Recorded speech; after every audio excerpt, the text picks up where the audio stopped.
अब पहले तो मैं समझू टाइट्रेशन होती क्या है, फिर रेडॉक्स के साथ क्लब करेंगे।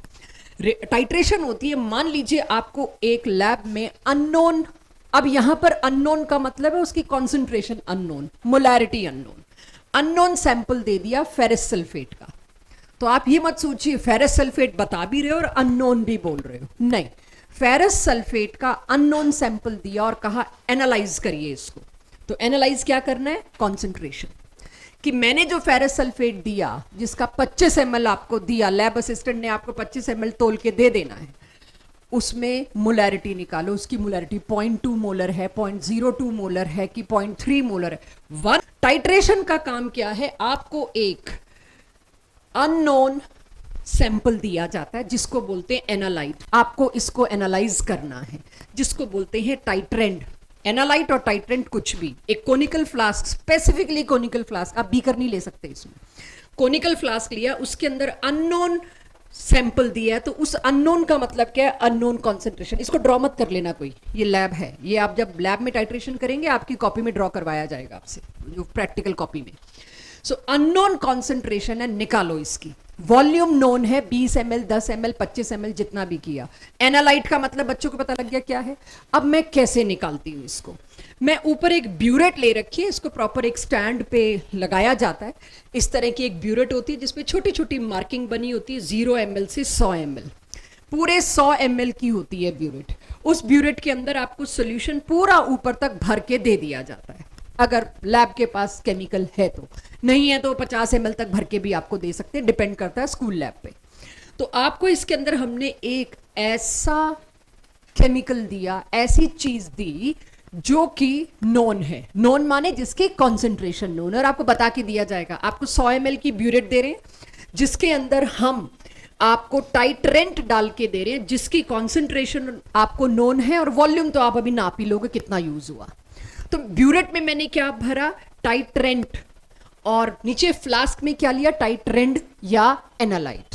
अब ये सब मैंने लिया, अब मुझे ये पता है एक तरफ मेरी मर्जी है, एक तरफ मैं ऑक्सीडाइजिंग एजेंट लूं और नीचे मैं रिड्यूसिंग एजेंट लूं, या अगला चैप्टर एसिड बेस टाइट्रेशन, ऊपर मैं एसिड लूं नीचे मैं बेस लूं। हर वो दो चीजें जो कॉम्प्लीमेंट्री एक दूसरे से रिएक्ट होनी तय है पूरी तरह से, उन दो चीजों को लिया जाता है। तो इस चैप्टर में रेडॉक्स टाइट्रेशन, अगले चैप्टर में एसिड बेस टाइट्रेशन, इलेक्ट्रोकेमिस्ट्री इसी का एक्सटेंशन कंडक्टोमेट्रिक टाइट्रेशन। 3 टाइट्रेशन पे चैप्टर आपका खत्म है टाइट्रेशन वाला।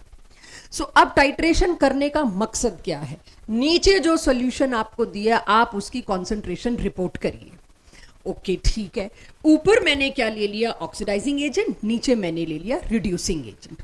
मुझे ये पता है जितना भी रिड्यूसिंग एजेंट होगा अगर वो पूरा रिएक्ट कर जाए, मेरे पास कोई ऐसा सिग्नल आ जाए जो मुझे बता दे कि पूरा रिएक्ट कर गया नीचे वाला, तो पूरा रिएक्ट कर जाए तो मुझे ये पता लग जाएगा ऑक्सीडाइजिंग एजेंट उतना ही यूज हुआ होगा जितना इसके अंदर रिड्यूसिंग एजेंट बैठा था।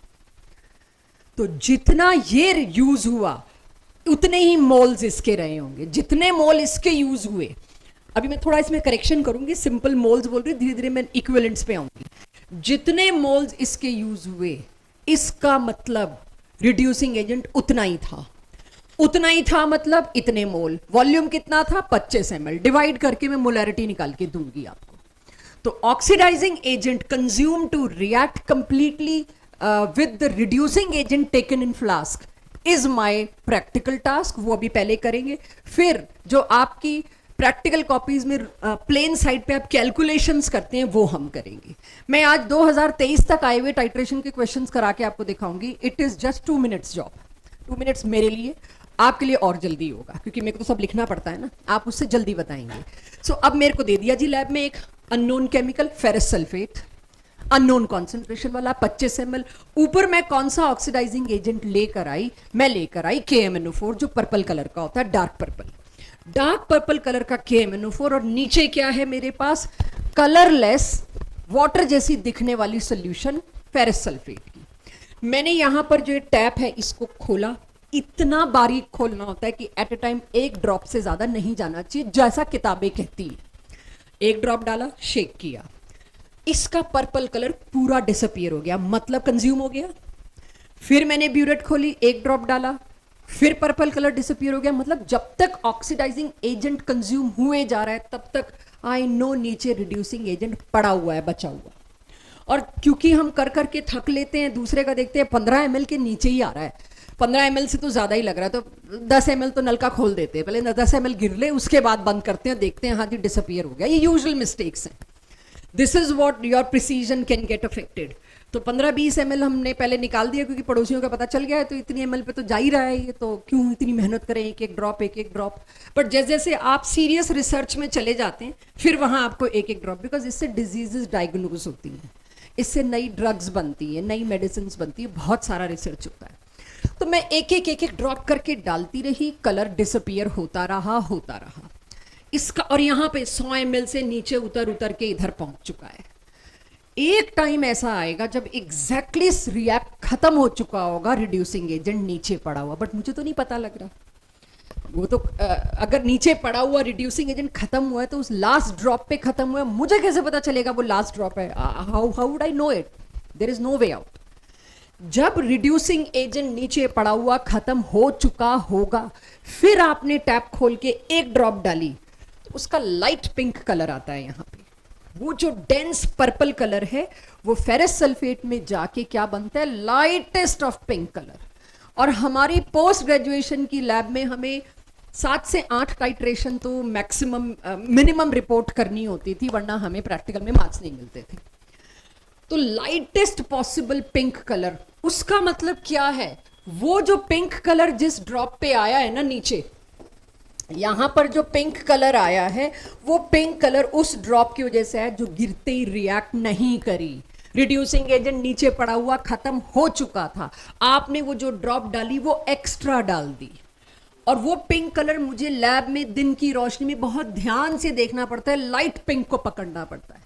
जो जल्दबाजी में देखी तो दिखेगा भी नहीं, और दूसरी ड्रॉप डाली बढ़िया पिंक आ जाता है। Experiment fail, redo.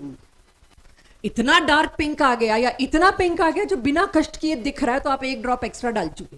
आपने वो एक ड्रॉप एक्स्ट्रा डाल दी, और अगर ये किसी मेडिसिन का केस था और आप एक ड्रॉप एक्स्ट्रा डाल के कॉन्सेंट्रेशन रिपोर्ट करते कि इस इंजेक्शन में इतनी डालनी है, वो एक ड्रॉप में इतने मॉलिक्यूल्स एक्स्ट्रा चले गए कि वो बंदा ही गया। फिर it can be fatal if we are dealing with some serious calculations. जैसे कि आपके वाटर प्यूरिफायर में वैल्यू कहाँ तक जानी है, कितना वो कोई एक पॉइजनस चीज है वाटर में जो पीछे से आ रही है, उसी हिसाब से हम उनकी वैल्यू सेट करते हैं। There are lot of things जहाँ पे ये काम आएगा। तो इसलिए मुझे बहुत छोटी छोटी ड्रॉप्स डालनी है। वो जो एक ड्रॉप डली जिसके बाद ये लाइट पिंक हो गया, मैं ब्यूरेट को बंद कर दूंगी, my job is done.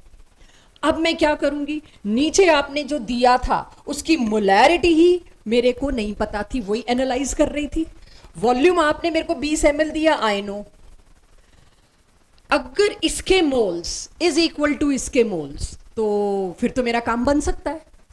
Number of moles कैसे निकलते हैं? Molarity into volume. तो मेरे पास मोलैरिटी इंटू वॉल्यूम में वॉल्यूम तो है बट मोलैरिटी नहीं है। नीचे पड़ा हुआ reducing agent should be equal to number of moles of oxidizing agent. मैं मोल्स बदलूंगी, अभी बेसिक के लिए बात कर रही हूं। तो ऊपर वाला रिड्यूसिंग एजेंट जो है, सॉरी ऑक्सीडाइजिंग एजेंट, उसकी मोलैरिटी भी आपको पता है। Molarity suppose they the 0.02 molar भर के, स्टैंडर्ड सॉल्यूशन लैब में हर बच्चे को यही मिलती है। और वॉल्यूम कितना कंज्यूम हुआ, दैट इज योर प्रिसीजन। आपने नापा भाई वॉल्यूम तो इसमें कंज्यूम हो गया 35.65 ml, इतना प्रिसाइजली आपने नाप के दिया। मोलैरिटी दे रखी है, इसमें मिलीमोल्स, क्योंकि एमएल में चल रहा है, मिलीमोल्स आ गए। जितने ऑक्सीडाइजिंग एजेंट के मिलीमोल्स यूज हुए होंगे शायद उतने ही रिड्यूसिंग एजेंट के मिलीमोल्स रहे होंगे। उससे मैं रिपोर्ट कर सकती हूँ। वही अब क्वेश्चन, आपको वही कैलकुलेशन पे टाइम बिताना है, तो उससे मैं कैलकुलेशन के पार्ट पे बाद में आऊंगी। पहले मैं लैब में मेरे को बस इतना करके आना है, लाइट पिंक कलर आती इस वॉल्यूम की वैल्यू को नोट की और आ गए। यानी पहली बार मेरे पास एक इतना इंटरेस्टिंग तरीका आया है जिससे मैं रेडॉक्स वाले कॉन्सेप्ट को यूज करके किसी भी सैंपल की अननोन कॉन्सेंट्रेशन को आपको रिपोर्ट कर सकती हूँ। बट मेरे लिए समस्या क्या आई थी, भाई एंड पॉइंट कैसे मिलेगा। इस केस में एंड पॉइंट कैसे मिला? अगर मैं ऊपर KMnO4 ले रही हूं, यहां मैंने कहीं स्लाइड पे नहीं लिखा मैं KMnO4 ले रही हूं, शायद लिखा है नहीं, कहीं नहीं लिखा, वो तो मैंने एग्जांपल दिया। एंड पॉइंट के लिए अक्सर कोई ना कोई कलर इंडिकेटर यूज होता है, राइट? क्योंकि दिखता वही है. We cannot choose some fumes as indicator. I don't know that fume can be hazardous for us to inhale. तो मैं और कोई चीज एज इंडिकेटर यूज ही नहीं कर सकती, मेरे को कलर ही यूज करना है. तो एंड पॉइंट को बहुत से क्वेश्चन में अगले साल और अगले चैप्टर में इक्विवेलेंस पॉइंट भी आप देखेंगे लिखा मिलेगा. भाई एंड पॉइंट कैसे पता लगा, क्या होता है एंड पॉइंट? जब नीचे फ्लास्क में रखा कंटेंट पूरी तरह रिएक्ट कर जाए, वही आइडेंटिफाई करना लैब का काम है. कैलकुलेशन तो अब आप कर ही लोगे. तो उस हिसाब से मैं चलूं, जब content in flask reacts completely detected by indicator, कोई ना कोई इंडिकेटर से डिटेक्ट करना पड़ता है. तो अब मेरी समस्या क्या है? पहले तो इंडिकेटर एप्रोप्रिएट चूज करना है कि जब तक तो रिड्यूसिंग एजेंट पड़ा हुआ है तब तक वो कलर ना दे. वो कलर कब दे? जैसे ही रिड्यूसिंग एजेंट खत्म हुआ वैसे ही कलर आना चाहिए. तो ऐसा इंडिकेटर ढूंढना भी एक बहुत बड़ा टास्क है. तो सबसे पहले जितने भी लोगों ने लैब में ऑलरेडी कर रखा है टाइट्रेशन, सिर्फ ये इकलौता फॉर्मूला यूज होना है टाइट्रेशन में. क्या आप लोगों ने ब्यूरेट यूज किया था जिन्होंने कर रखा है स्कूल लैब में? Anyone raise hand. आपका पिंक कलर आया था? क्या पिंक कलर की वजह पता थी तब, या बस टप टप टप टप डाले? फिनोफ्थलीन, यानी आपको एसिड बेस्ड टाइट्रेशन कराया है, आपको रेडॉक्स टाइट्रेशन नहीं कराया. यस, वो अगले चैप्टर में आएगा. फिनोफ्थलीन या मिथाइल ऑरेंज कोई भी इंडिकेटर आप यूज करते हैं वो नेक्स्ट चैप्टर में आएगा. मेरे पास मेरे सिलेबस में 4 टाइट्रेशन है. एक है पोटेशियम परमैंगनेट, दूसरी है पोटेशियम डाइक्रोमेट जो बैलेंसिंग में मैम ने अभी सबसे ज्यादा कराई, तीसरी आयोडोमेट्री, चौथी आईडीमेट्री. आज मैं 2 कराने के मोड में हूं और 2 अगली क्लास में, और क्वेश्चंस जो 2 4 5 7 हो सके टाइम के हिसाब से वो.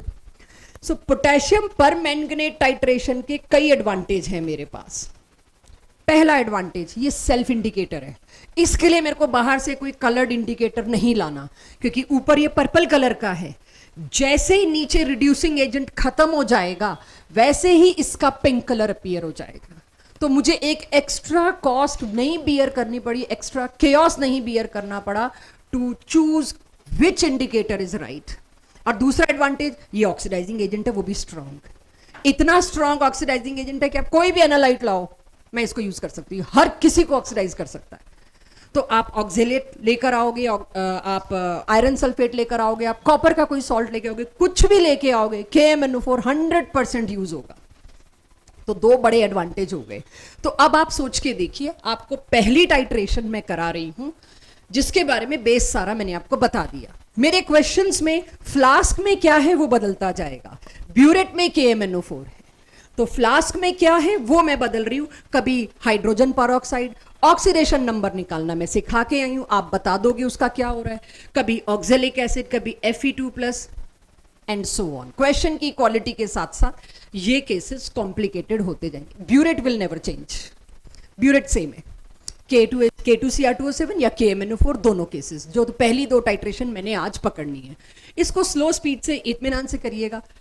मुझे नहीं लगता ये आपको नोट करना चाहिए, ये लैब है सारी. आपको जब कभी कंफ्यूजन हो आप PDF से ऐप में देख सकते हैं. अगले चैप्टर में फिर यही डायग्राम लाऊंगी, यही रंग लाऊंगी. इलेक्ट्रोकेमिस्ट्री जब 12th में पढ़ेंगे वहां टाइट्रेशन में फिर सेम डायग्राम आएगा, सिर्फ यहां लिखी हुई चीजें बदल जाएंगी. और आपने लैब में भी करना है. Let's understand, believe on your mind, आप निकाल लोगे. ये कोई नहीं थ्योरी पूछने वाला है, थ्योरी का हिस्सा ही नहीं है, सिर्फ जेई नीट का है. सो अब अगर मैं बात करूं, मैंने ब्यूरेट ली और अब के ब्यूरेट में कौन सा ऑक्सीडाइजिंग एजेंट डाला? KMnO4. कल को ऑब्जेक्टिव में स्वैप कर देना तो घबराना नहीं. नीचे KMnO4 ले लें, ऊपर ब्यूरेट में FeSO4 ले लें, क्या फर्क पड़ता है? नीचे का पर्पल कलर और ऊपर का वो कलर, क्या होगा वो भी आपको बताएंगे उसके अंदर धीरे धीरे. ठीक है, कि कर भी सकते कि नहीं कर सकते. किसी किसी केस में ऐसा मिलेगा कल को, इसमें तो नहीं बट आगे आने वाले केसेस में, तो उसमें भी आपने नहीं घबराना. अपना M1V1 = M2V2 लगाना है हमको. तो अब KMnO4 मैंने पोटेशियम परमैंगनेट डाला, जिसमें मेरी क्लास को शायद पता है मैंगनीज की ऑक्सीडेशन स्टेट क्या होती है? +7. इससे अच्छा ऑक्सीडाइजिंग एजेंट क्या हो सकता है जो अपनी मैक्सिमम ऑक्सीडेशन स्टेट में है, एक साथ 5 या 6 या पता नहीं कितने इलेक्ट्रॉन खींचने की ये टेंडेंसी तो रखता है. खींच पाता है कि नहीं खींच पाता वो आज पता लगेगा. सो अब can I write it is a powerful oxidizing agent. नीचे मैंने क्या लिया है? इन तीनों चारों में से कुछ भी, वो मेरे क्वेश्चन में बदलता जाएगा. Now again I am doing everything जो आपसे एक्सपेक्टेड है, आप वही ड्रॉप वाइज डाल रहे हैं। पिछली स्लाइड और इसमें एक ही फर्क है, KMnO4 लिख दिया, it is potassium permanganate titration, तो पर्पल कलर का आपको लिक्विड दिखाई देगा। तब तक करते हैं जब तक जो फ्लास्क में रिएजेंट है वो पूरा रिएक्ट ना कर जाए। आपको कैसे पता लगेगा? कोई तरीका नहीं है सिवाय कलर चेंज के ऑब्जर्वेशन के। कहीं ऑरेंज कलर आएगा, कहीं पिंक आएगा, और कहीं पिंक ले रखा होगा कलरलेस होगा। अगर मैंने नीचे डाइल्यूट KMnO4 यूज कर लिया ना, उसका कलर होता है डार्क पिंक, जिसको हम पर्पल बोल रहे हैं, एक्चुअली वो बहुत ज्यादा डार्क पिंक है। तब तक हॉट पिंक नाम आया नहीं था, ये पिछले 8-10 सालों में हॉट पिंक आया, तब तक हॉट पिंक वर्ड नहीं था जब तक ये कलर चल रहा था। तो इसको हम डार्क पिंक को ही पर्पल की कैटेगरी में डालते थे। जैसे जैसे नीचे का वो डार्क पिंक कलर बहुत लाइट होता जाएगा, इसका मतलब KMnO4 भी खत्म हो रहा है जी। ठीक है, तो KMnO4 खत्म हो रहा है मतलब हो गया रिएक्ट जो भी उसका होना था। सो इट डिपेंड्स आप क्या ले रहे हैं, उसी हिसाब से कलर के चेंजेस होंगे। सो अब करना क्या है, क्वेश्चन कैसे सॉल्व करूं, उससे पहले मुझे बताइए टाइट्रेशन करते कैसे। मेरी कोशिश थी मैं आपको लैब में लेके जाऊं इमेजिनेशन से, तो आई होप आपको थोड़ी क्लैरिटी आई होगी। तो वो क्लियर है, करना क्या है, ड्रॉप वाइज डालना है और उसकी पीछे की केमिस्ट्री पता लग गई। अब सीधे आते हैं उसके पीछे के क्वेश्चंस, जो कि मेरे को 2-3 चैप्टर्स में टकराएंगे, रिडॉक्स में। और इसमें कुछ ऐसा कंटेंट है जो क्लास 12th के D&F ब्लॉक एलिमेंट्स में आके हम रटाते हैं, मैंगनीज और क्रोमियम के बारे में। D&F आता है क्लास 12th में सितंबर में, तो we can not wait for September for this pendency, मैं वहां तक तो नहीं ले जा सकती। सो उसके लिए मैं क्या करूंगी, 2 इक्वेशन छोटी छोटी रटानी है, तब आपको पता लग जाएगा कि 12th में तो ये NCERT का हिस्सा है, 12th बोर्ड का हिस्सा है, तब थोड़ा डिटेल पढ़ लेंगे। सो अब सबसे पहली चीज, अगर आप KMnO4 लेते हो, पोटेशियम उसमें स्पेक्टेटर आयन है, एवरीबडी एग्रीज। पोटेशियम की ऑक्सीडेशन स्टेट क्या होती है? +1 सारी लाइफ। तो पोटेशियम उसमें क्या था? स्पेक्टेटर, तो आई एम रिमूविंग स्पेक्टेटर। ऐसे ही ऑक्सीजन भी अगर था तो वो -2 से -2, और बैलेंसिंग में आपने देख लिया KMnO4 K2Cr2O7 की क्यों सबसे ज्यादा बैलेंसिंग कराई है, NCERT में क्यों सबसे ज्यादा वो है, आपको हमने क्यों कराई है। सारा 12th का D&F ब्लॉक इसी पे जिंदा है, इसी बैलेंसिंग पे, पूरा चैप्टर D&F ब्लॉक का। और वो समझ लीजिए अब मैं जो आपको करा रही हूं D&F ब्लॉक के वो 3 पन्ने NCERT के भरे पड़े रिएक्शन से, उस दिन आपको नहीं कराएंगे, 1 सेकंड में आपको याद आ जाएगा सारा रेडॉक्स टाइट्रेशन है। तो अब आप ये समझिए कि जब भी आप KMnO4 या MnO4 नेगेटिव लेते हैं एसिडिक मीडियम में, acidic medium is proton, 8 proton याद रहे वेल एंड गुड, ना याद रहे डोंट वरी, 8 प्रोटोन। लेकिन ये याद रखना है KMnO4 की टेंडेंसी है, आप उसको एसिडिक मीडियम देंगे वो सिर्फ और सिर्फ 5 ही इलेक्ट्रॉन एक्सेप्ट करेगा, सामने कोई भी आ जाए, कोई भी। तो वो कितने इलेक्ट्रॉन एक्सेप्ट करेगा? 5 इलेक्ट्रॉन। वो क्या प्रोड्यूस करेगा? Mn2 positive. ये रिडक्शन हाफ रिएक्शन आपको लर्न करना है till class 12th D&F block. उसके बाद इसके पीछे का सब आ जाएगा, तब तक लर्न ही हो जाएगा, आपको क्यों क्या पूछना ही नहीं, और आपको पता है कि ये प्रोसेस हो रहा है। तो KMnO4 को आपने हमेशा कितने इलेक्ट्रॉन देने हैं बच्चों? 5। और अगर 8 प्रोटॉन भी याद रख लो तो आपका वो 12th का हिस्सा जिसमें रेडॉक्स बैलेंसिंग एक्चुअली घुसी है, वो आपको इतने लंबे मेथड से नहीं करनी पड़ेगी जितने से अभी आपको कराएगी। That is the reason I never teach balancing, कि मैं बैलेंसिंग पढ़ा लूंगी ना तो मैं यहां भी वही लगाने लगूंगी। आई वॉन्ट टू नो कि मेरे पास तो बैलेंसिंग है ही नहीं, मेरे को तो बैलेंसिंग का शॉर्टकट चाहिए, जो अब धीरे धीरे आपके सामने आ रहा है कि मुझे बिल्कुल शॉर्टकट चाहिए, मेरे को नहीं ये 7 स्टेप्स पे जाना, क्योंकि ऑब्जेक्टिव में मांगेंगे नहीं। सो अब क्या सारी क्लास को याद हो गया? KMnO4 को कितने इलेक्ट्रॉन और कितने प्रोटॉन चाहिए? 5 इलेक्ट्रॉन और 8 प्रोटॉन चाहिए, ताकि वो Mn2 पॉजिटिव में जा सके। अब इसके सामने तुम फ्लास्क में क्या लेके आए? नीचे फेरस सल्फेट। अब सल्फेट भी स्पेक्टेटर है, SO42 नेगेटिव, हमेशा ही SO42 नेगेटिव है, हटा दिया उसको भी, सारे झंझटों को हटा दिया। फेरस सल्फेट में क्या हो रहा है? Ferrous is turning into ferric. I hope ये फेरस फेरिक सुन रहे हैं आप लोग। Ferrous is turning into ferric. तो जब फेरस और फेरिक का मुझे पता लग गया, यानी अगर फ्लास्क में था फेरस, ऊपर से मैंने एक KMnO4 डाला, मैं एक ड्रॉप नहीं बोल रही, मैं कह रही हूं अगर एक ही KMnO4 आया तो वो कितने इलेक्ट्रॉन मांगेगा? 5। चॉइस से नहीं है किसी के पास, कितने देने पड़ेंगे? 5। एक साथ कितने आयरन मैदान में कूदेंगे? 5। क्योंकि तुमको 5 इलेक्ट्रॉन चाहिए, तो 5 आएंगे फेरस, वो 5 इलेक्ट्रॉन रिलीज करेंगे और फेरिक बनाएंगे। यही बैलेंसिंग थोड़ी देर पहले आप करके आए हो, मैं वही करा रही हूं कि मेरे को नहीं चाहिए वो 5 स्टेप, मैं सीधे आप देखो अभी इसी बात से आपको बैलेंसिंग करा रही हूं कि 5 इलेक्ट्रॉन आप वैसे खुद भी निकाल सकते थे, ऐसी बात नहीं है। यहां से यहां आपको दिख रहा है +7 से +2 जा रहा है, तो 5 ही इलेक्ट्रॉन का इन्वॉल्वमेंट रहा होगा, बट एनीवेज। तो इसको देख के मुझे ये पता चला कि मेरे को इसको किससे मल्टीप्लाई करना होगा, ऑक्सीडेशन हाफ को 5 से। तो मैंने यहां इसको 5 से मल्टीप्लाई किया। क्या ओवरऑल इक्वेशन यही बन के आई? यही तो है बैलेंसिंग। मैंने HOH उड़ा दी सीन से, बैलेंसिंग यही तो है। मैं 8 प्रोटॉन मैंने याद कर लिए, चेक कर लो आपने, दोनों मेथड से यही बैलेंसिंग दी है हमको। I removed all the steps and I am landing to correct balancing. ये क्लास 12th की NCERT में मिलेगी आपको, जो कहेंगे हमने लर्न करना, लेकिन उसका बेसिक ही आ गया। अगर मेरे को पता है KMnO4 5 इलेक्ट्रॉन मांग रहा है, कितना आयरन जाएगा उसके पास, कितने आयरन सल्फेट जाएंगे? 5। अगर एक फेरस सल्फेट को ऑक्सीडाइज होना है तो कितने KMnO4?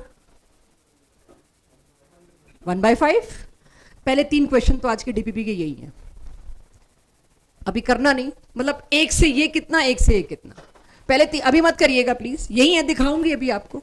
नाउ अगर मेरे को क्वेश्चन मिला है लैब में, फ्लास्क में जो तुमको FeSO4 दिया गया, चुपचाप उसकी मोलैरिटी निकालो, तो मैंने कैसे निकाली? Finding out the concentration of FeSO4। ये आपकी प्रैक्टिकल कॉपी में प्लेन साइड पे आपने कैलकुलेशन की होंगी, ये आपसे वाइवा में पूछा जाएगा।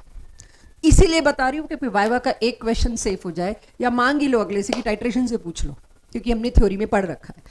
तो अब आप ये सोचिए, ये मैंने ब्यूरेट का लिखा, ब्यूरेट में कौन था? KMnO4। KMnO4 में क्या मोलैरिटी थी, क्या वॉल्यूम था? वॉल्यूम ढूंढना was my effort in lab, my precision in lab. और मोलैरिटी लैब में स्टैंडर्ड मोलैरिटी मेरे को दे दी गई, भाई इतनी मोलैरिटी थी। नीचे क्या डिवाइड किया है मैंने? N1 coefficient in balanced equation, not N factor. ये वो N फैक्टर नहीं है जो लास्ट क्लास में कराया था आपको, इक्विवेलेंट वेट वाला, गलती से भी नहीं। और इसके सामने FeSO4, उसकी मोलैरिटी पूछी थी, राइट? उसी को एनालाइट बना के लेके गई, उसका वॉल्यूम अगलों ने बताया 25 ml। उसका N फैक्टर क्या होगा? Balanced, not N factor sorry, coefficient, balanced chemical equation में। तो देख लो जरा क्या है, 5। यानी इसको मैं डिवाइड करूंगी 1 से, तो इसको डिवाइड करूंगी 5 से। इसको 1 से डिवाइड किया, इसको 5 से डिवाइड किया, ये मोलैरिटी, ये वॉल्यूम तुम्हें मिल गया। ये मोलैरिटी तुमसे पूछी गई थी, रिपोर्टेड। ये वो जो रेडॉक्स का लंबा मेथड था ना, इतने मोल से इतना, इतने मोल से इतना, ये उसका शॉर्टकट है। मैं आपको एक क्वेश्चन दे रही हूं जिसको 2 मेथड से कराऊंगी। एक मेथड होगा मेरा मोल कॉन्सेप्ट में, अगर आप ये क्वेश्चन देते मेरे को, क्योंकि जब मैं क्वेश्चन पेपर कर रही हूँ मुझे थोड़ी पता है टाइट्रेशन का है, मेरे को तो डायरेक्ट क्वेश्चन देख के पता ही नहीं लगना। चेक, पहला बेसिक क्वेश्चन, ये सारे आपके DPP के क्वेश्चन है, नंबरिंग मैंने नहीं कर रखी बट मिल जाएंगे DPP में। Calculate volume of M/8 KMnO4 needed to react completely with इतने centimetre cube M/4 FeSO4 solution. ये तब भी हमने किए हैं, बिना लिमिटिंग रिएजेंट किए भी किए हैं, लिमिटिंग रिएजेंट सोच के भी किए हैं। लेकिन जब भी किसी क्वेश्चन में मोलारिटी और वॉल्यूम को लेके बात की है, और एक ऑक्सीडाइजिंग एजेंट है, एक रिड्यूसिंग एजेंट है, एक एसिड है, एक बेस है, पक्का वो किसका क्वेश्चन है? टाइट्रेशन का। तो टाइट्रेशन मेथड पे पकड़ो। लेकिन आप फिर भी अगर मोल कॉन्सेप्ट मेथड पे भी गए तो नथिंग रॉन्ग, थोड़ा टाइम ज्यादा लगेगा, वो दिखाती हूं आपको। तो यहां से मैं रेडॉक्स मेथड पहले देखती हूं। मुझे पता लग गया KMnO4 FeSO4 दो चैप्टर में आना है भाई, रेडॉक्स टाइट्रेशन में D and F block 12th के एंड में आता है। तो इतनी तो आदत पड़ जाएगी कि ये दोनों क्या है? ऑक्सीडाइजिंग एजेंट और रिड्यूसिंग एजेंट। तो पक्का रेडॉक्स हो रहा है रिएक्शन। तो रेडॉक्स टाइट्रेशन है, तो मेरे को तो ये पता होना चाहिए KMnO4 के 1 मोल के साथ 5 मोल आयरन लगेंगे फेरस, ताकि वो 5 फेरिक में कन्वर्ट हो। क्या ये सबको याद हो गया? मैंने प्रोटॉन भी हटा दिया, 8 प्रोटॉन। 12th में फिर बात करूंगी, 8 प्रोटॉन भी हटा दिया, 12th में चाहिए होगा 8 प्रोटॉन। क्लियर है सबको? तो ये लर्न तो हो गया ना कि क्यों 5 लगाया मैंने। मेरे को वो 7 स्टेप तो नहीं चाहिए थे बैलेंसिंग के, जो अभी हम करके हटे, मैंने उड़ा दिए वो स्टेप्स, मैं डायरेक्ट करूंगी। नाउ आई नो ब्यूरेट में क्या ले रखा होगा। देखिए यहाँ ब्यूरेट फ्लास्क कुछ नहीं लिख के देते, अपने आप ढूंढो। ब्यूरेट फ्लास्क दे दिया तो तुमको बता दिया बेटा क्या सोचना है, फिर तो आप लोग इतने ग्रूम्ड और पढ़े लिखे हैं, सोच भी लोगे। ऐसी हिंट देंगे ही नहीं कि आपको स्ट्राइक करे क्या दिया है। तो जब मेरे को ये देखा reaction between oxidizing agent and reducing agent, it is पक्का रेडॉक्स टाइट्रेशन। तो ठीक है जी, मेरे पास तो बैलेंस्ड इक्वेशन है। मैंने आंख बंद करके क्या किया, इसका KMnO4 या MnO4 जो भी दिया M1V1 बाय स्टोइकियोमेट्रिक कोफिशिएंट के लिए फॉर्मूला लिखा, ऐसे ही Fe के लिए लिखा। अब क्वेश्चन को पकड़ते हैं। क्वेश्चन में आप लोग बताएं, मैं KMnO4 की मोलैरिटी कितनी पुट करूं? M/8 सो रहे हैं क्या हम लोग? 1/8 या M/8 कुछ ही कह लीजिए, 1/8 मोलर। वॉल्यूम कितना दे रखा है KMnO4 का? 25 ml divided by what? N factor नहीं है ये, स्टोइकियोमेट्रिक कोफिशिएंट क्या आएगा? 1। मोलैरिटी ऑफ FeSO4 दे रखी है, पूछी है 1/4 m, ठीक है 1/4 m। वॉल्यूम पूछा है FeSO4 का, चेक करो। हाँ तो बेस 25 वहां आएगा। बताओ भाई, सही बताओ बच्चों। तो इसका पूछा है तो यहां क्या लिख दूं? V1 या V कुछ भी लिख दूं। और इसका कितना गिवन है चेक करिए, और इसको डिवाइड किससे करूं? पहले तो सॉल्व करके दो, सॉल्व करिए everyone. Volume of KMnO4 needed, अगर 1/8 मोलर KMnO4 ने जाके 1/4 मोलर 25 सेंटीमीटर क्यूब FeSO4 को ट्रीट किया तो 10 ml। ये थी रेडॉक्स मेथड। अगर मेरे को बताने में देर लगी, क्वेश्चन में मेरे को 25 किधर पुट करना है वो समझने दिखाने में देर लगी, अगर आपके सामने शीट पे, आपके सामने स्क्रीन पे क्वेश्चन है, आपको इतनी देर नहीं लगेगी, हो जाएगा। लेकिन अगर मैंने मोल कॉन्सेप्ट के तरीके से करना पसंद किया तो नोट मत करना, मैं एक बार याद दिला रही हूं तब हम कैसे करते थे। Why I asked you people to leave these questions. कर तो तब भी सकते थे, बट कैसे? कुछ है, इशू है पीछे, अभी चल धैर्य। तो अगर अब मेरे को मोल कॉन्सेप्ट मेथड चाहिए होता तो मैं कैसे यूनिटरी मेथड से स्टार्ट होती। 5 मोल Fe के लिए 1 मोल KMnO4 की जरूरत है, ऐसे ही करते थे हम, ठीक है जी। गिवन क्या है क्वेश्चन में? Moles of FeSO4। और तब मैंने कहा था मोल्स ऑफ FeSO4 कैसे निकालोगे? M1V1। तो मैंने molarity of FeSO4 multiplied by volume of this, तो उससे क्या निकला? इतने मिलीमोल्स हैं जी। मेरे को FeSO4 यही दे रखा है क्वेश्चन में, 1/4 मोलर और उसका 25 ml। तो 25 ml 1/4 मोलर FeSO4 जो फ्लास्क में दिए, इसका मतलब उसके अंदर कितने मिलीमोल्स थे? 6.2 मिलीमोल्स, ठीक है जी। 5 मिलीमोल्स ऑफ, फिर से 5 मिलीमोल्स ऑफ फेरस के लिए 1 मिलीमोल ऑफ पोटेशियम पर मैग्नेट लगना है। ये मैंने यूनिटरी मेथड लगा रही हूं बैलेंस्ड इक्वेशन पे। तो जी 6.2 के लिए कितना लगना है? कितने मिलीमोल्स निकले मेरे? 1.25। पूछा क्या था? वॉल्यूम ऑफ KMnO4, यानी KMnO4 के मिलीमोल कितने लगे होंगे? 1.25। और जो KMnO4 आपको दे रखा है वो 1/8 मोलर दे रखा है। तब हम करते थे, अब KMnO4 के मिलीमोल्स कैसे निकालोगे? उसकी मोलैरिटी इनटू वॉल्यूम, वो दे रखा है 1.25, आपके सामने लेके आई हूं। मोलैरिटी इतनी, वॉल्यूम कितना? 10 ml। This versus that, I choose that जो पीछे गया। मतलब मैंने अपने बच्चों के साथ भी, दोनों के साथ यही किया। आई डेंट अलाउ देम कि मोल कॉन्सेप्ट मेथड से तुम हाथ भी नहीं लगाओगे। एक बार इसकी आदत पड़ गई तो देखिए कितनी देर लगी, चाहे छोटी सी कैलकुलेशन थी, बट मुझे लगता है ये जल्दी पिक होनी चाहिए क्योंकि इसमें टाइम बचता है। इंटीजर टाइप क्वेश्चन, इतना छोटा मेथड आ जाए।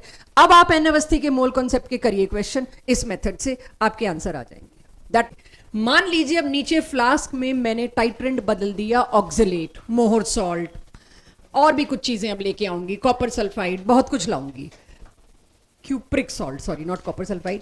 If oxalic acid is used as titrant, जिस दिन मैं ऑक्जेलिक एसिड की ऑक्सीडेशन स्टेट करा रही थी उस दिन भी मैंने कहा था ये मुझे आगे टाइट्रेशन में चाहिए, इसीलिए बॉन्डिंग मेथड में आखिरी में मैंने वो कराया था कि मुझे याद रखवाना था।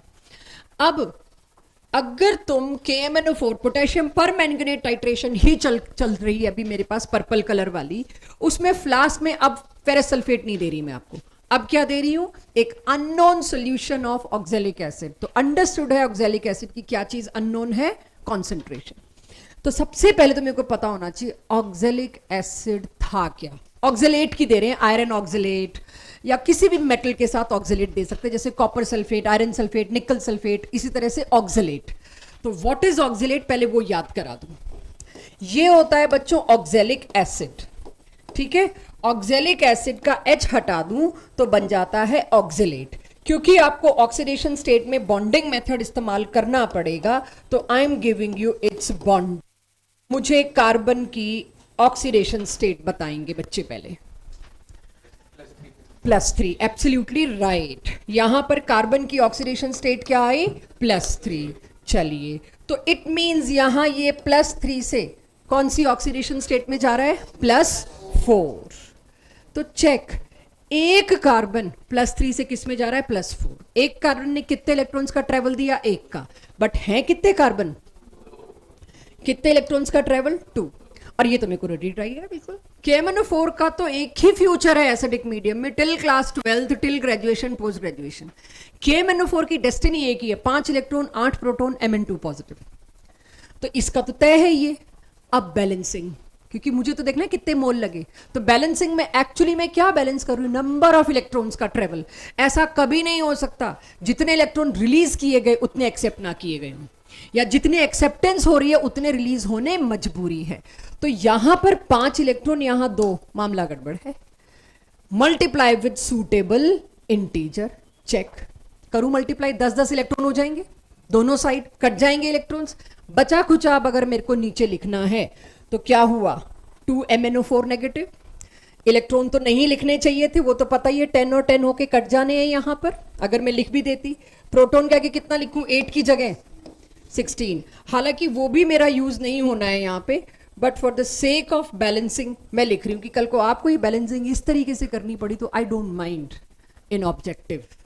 7 स्टेप के बजाय मेरे को K2Cr2O7 KMnO4 तो रटाएंगे ही, राइट। इधर क्या लिखूं ऑक्जेलेट के आगे, इधर क्या लिखना है बच्चों, जो लोग सोए हुए हैं बोलें प्लीज, सारी क्लास सोई हुई है, करूं क्या। यहां पर क्या आएगा, 10, और इलेक्ट्रॉन गया कट। अब लगाते हैं इस पे क्या, अगर जरूरत पड़ी जो अगला क्वेश्चन दूंगी। यानी मेरे को सिर्फ एक ये याद रखना था, और ऑक्जेलेट का डेस्टिनी क्या है, कार्बन डाइऑक्साइड। एसिड को फर्दर तो कहीं नहीं ले जा सकते कार्बन डाइऑक्साइड के अलावा, तो oxalate converts into carbon dioxide, this you need to learn, ये आपसे एक्सपेक्टेड है। हम नहीं देंगे ऑक्जेलेट कार्बन डाइऑक्साइड में बदला है बच्चों। आपसे सीधा क्वेश्चन पूछा जाएगा, अगर ऑक्जेलेट को कंप्लीटली रिएक्ट कराने के लिए इतने मोलर, इतने ml ऑफ KMnO4 लगा, तो बताइए ऑक्जेलेट की मोलैरिटी क्या थी। आपको पता होना चाहिए ऑक्जेलेट का फ्यूचर क्या है, कार्बन डाइऑक्साइड। तो ये अगर हम खुद बना सकते हैं तो अगले क्वेश्चन पे आऊं, बनाइए कॉपी में इसको। ये एन क्या लिखा है मैं बाद में बताऊंगी। Do this question quickly. ये 22-23 का integer type. Do this question and give me answer. How much time you are taking, that is what I need to see.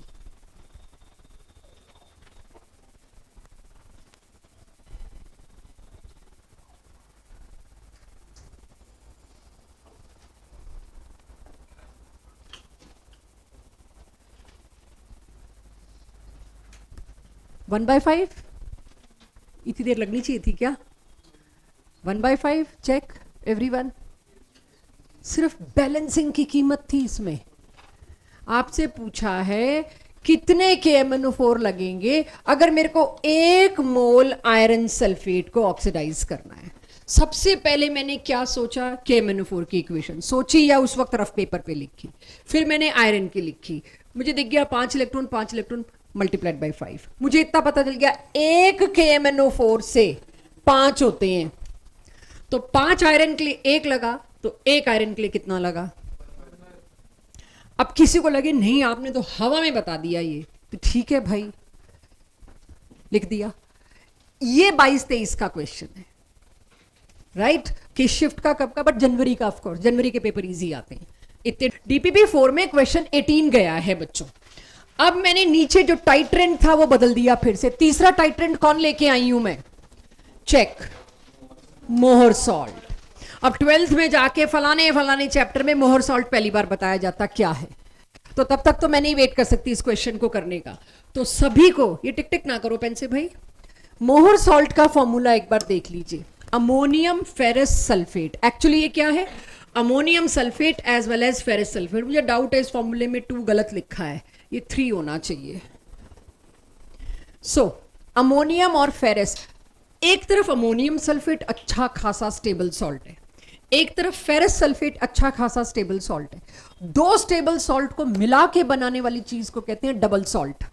Again ये थोड़ा सा कॉम्प्लेक्स है, तो 12th के सिलेबस में मिलेगा आपको डबल सॉल्ट। मोहर सॉल्ट लैब में 11th में से पूछा जा सकता है। तो दिस इज मोहर सॉल्ट। पूरे मोहर सॉल्ट में मैं देखूं सिर्फ एक ही चीज है जो ऑक्सीडाइज हो सकती है, सल्फेट। तो वैसे ही सल्फर +6 में इसको कहां लेके जाओगी तुम, वो तो ऑलरेडी +6 के अंदर है।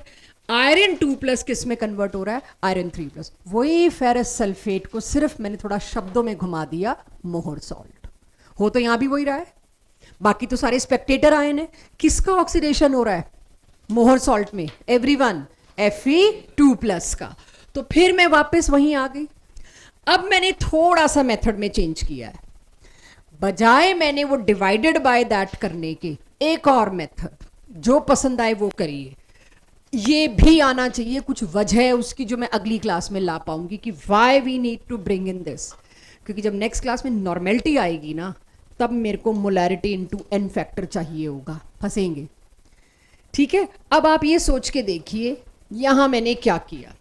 ऑक्सीडाइजिंग एजेंट के moles is equals to reducing agent के मोल्स। जरूरी नहीं है, आपने देख लिया इक्वल तो नहीं थे। पिछले केसेस में क्या देखा, एक का 1 मोल और एक का 5 मोल। कहां से इक्वल था, इक्वल नहीं था एक्चुअली, उसमें मैं किसी चीज से डिवाइड कर रही थी, वो था मेरा स्टोइकियोमेट्रिक कोफिशिएंट। अब अगर आप ऑक्सीडाइजिंग एजेंट के, आप अपने पुराने मेथड से भी कर सकते हो, feel free, I am not stopping you from that, but नया मेथड मेरे को क्यों लाना है नेक्स्ट क्लास के लिए। एक और तरीके से कर सकते हैं, molarity into volume is what, number of moles of oxidizing agent into n factor. भाई एक्चुअली में कितने इलेक्ट्रॉन्स का ट्रेवल दे रहा है वो भी तो बताओ, 5 का, 1 का, 3 का, 4 का। और रिड्यूसिंग एजेंट की मोलैरिटी इनटू वॉल्यूम इनटू उसका n फैक्टर। अब यहां पे मेरे पास KMnO4 है, KMnO4 की मोलैरिटी देखना मैंने सही पुट की हो, वॉल्यूम देखिएगा वो भी मैंने सही पुट किया हो। n फैक्टर क्या है बच्चों, कितने इलेक्ट्रॉन का ट्रेवल, 5, किससे मल्टीप्लाई कर दिया, 5 से। अदरवाइज ये 5 उधर ही तो ले जा रही थी नीचे, देखा है तो उसको उधर ही तो लाई हूं मैं। ये 5 पहले नीचे आ रहा था मैथमेटिकली, अब उसको उधर ले आई। क्या फर्क है, फर्क अगली क्लास में पता लगेगा जब मैं नॉर्मेलिटी पिक करूंगी एकदम से इसकी। तो यहां क्या रहा सीन, मेरे को इतना पता चल गया कितना ml कंज्यूम हुआ। यहां पे इन्होंने कंज्यूम्ड नहीं पूछा था, लेफ्ट इन ब्यूरेट, ब्यूरेट में कितना बचा था। थोड़ी सी भाषा टेढ़ी मेढ़ी दे दी कि आपको जो इनिशियल रीडिंग ब्यूरेट की थी वो 50 ml दी गई थी 100 ml की पूरी ब्यूरेट, लेकिन भर नहीं पाए हम पूरी, हमने कितनी दे दी, 50 ml।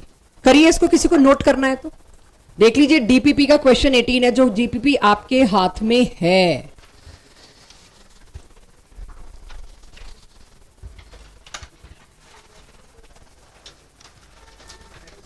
चेक,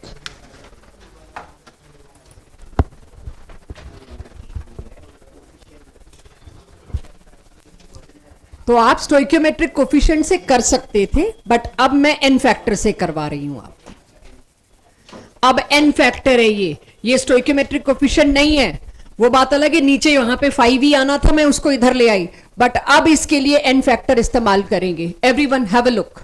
एक SO3 2 नेगेटिव, एक सेकंड बच्चा, एक सेकंड, मुझे ये बताइए SO3 2 नेगेटिव क्या बनाया होगा ऑक्सीडाइज करके, यही बनाया होगा। मैंने तुम्हें टारगेट नहीं दिया प्रोडक्ट का, खुद सोचना पड़ेगा। सल्फर की क्या ऑक्सीडेशन स्टेट है इसमें, बिफोर एंड आफ्टर।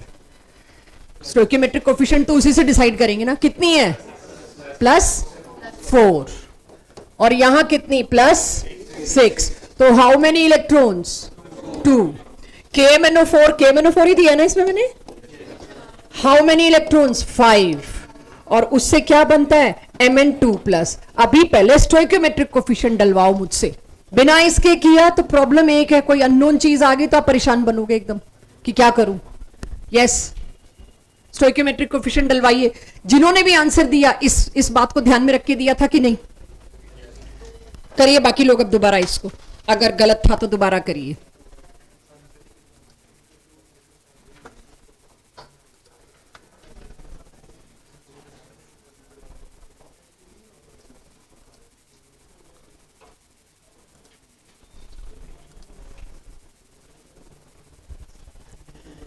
जो क्वेश्चन मैं आपको डीपीपी का बोल रही हूं, I think it is DPP 4 का क्वेश्चन नंबर 6, उसमें खास बात क्या देखने वाली थी? प्रभनु, बातें क्यों हो रही हैं बेटा? SO3 2 नेगेटिव से आपको खुद प्रिडिक्ट करना था क्या बनेगा, और KMnO4 का आपके पास है, तो इसकी बैलेंसिंग में वही जो हमने थोड़ी देर पहले किया था, इसको किससे मल्टीप्लाई करना पड़ा होगा? 5 से। इसको किससे मल्टीप्लाई करना पड़ा होगा? 2 से। अब आपके पास ओवरऑल इक्वेशन आई, और वो M1 V1 को उसके स्टोइकियोमेट्रिक कोफिशिएंट से डिवाइड करिए, ऐसे M2 V2 को डिवाइड करिए और मुझे आंसर दीजिए। शायद ब्रोमीन है, तो भाई ब्रोमीन का क्या कर रहे हैं हम? सॉरी, पोटैश ब्रोमाइड है। अच्छा, फिर तो दे ही दिया उसमें Br2 बनवाते हुए, फिर तो क्या ही है। यानी आपको पोटैश ब्रोमाइड दिया है तो Br नेगेटिव। पोटेशियम तो हमें पता है स्पेक्टेटर ही है, तो मैं पोटेशियम को हटा दूं ताकि मेरे लिए कंफ्यूजन कम रहे। किस में कन्वर्ट हो रहा है बच्चों? Br2। अंडरस्टूड? ये 2Br तो मेरे को लेना ही पड़ेगा। How many electrons it is accepting? Sorry, it is releasing 2। तो यहां क्या लिखूं? 2। और KMnO4 का एसिडिक मीडियम दिया, चेक कर लीजिए। तो फिर उसमें तो इसको कितने चाहिए? 5 इलेक्ट्रॉन, और ये Mn2 पॉजिटिव। फिर वही मल्टीप्लाइड बाय 2 और मल्टीप्लाइड बाय 5, सेम सब कुछ। आंसर देखिए क्या, खुद से निकालिए। 2 बाय 5, 5 क्या? 5। अच्छा, ऑप्शन ही 1 5 2 4 है। ये सारे वो क्वेश्चन हैं जिस तरह के 22 23 में आए हैं।